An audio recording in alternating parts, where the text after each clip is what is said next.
Hello, let's see how to cook French bean sabzi.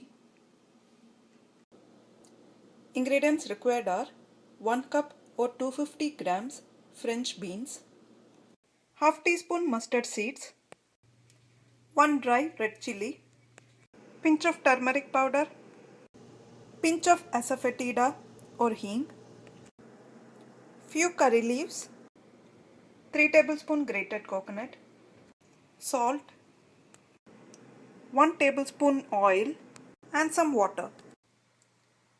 Rinse the beans and then chop them into small pieces. Place a pan on medium heat and add oil.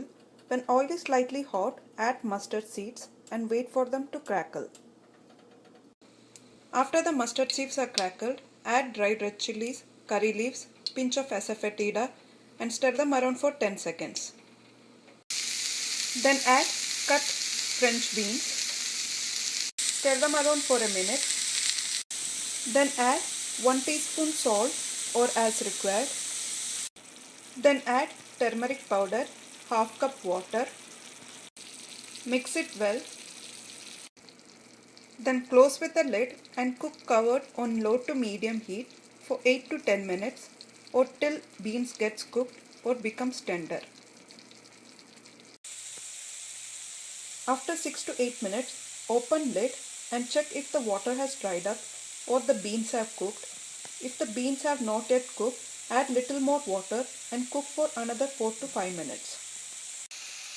Then open lid and after the beans have cooked, add grated coconut and cook stirring for another 2 to 3 minutes. And then turn off heat. Enjoy the sabji as a side dish. Thanks for watching. Bye bye.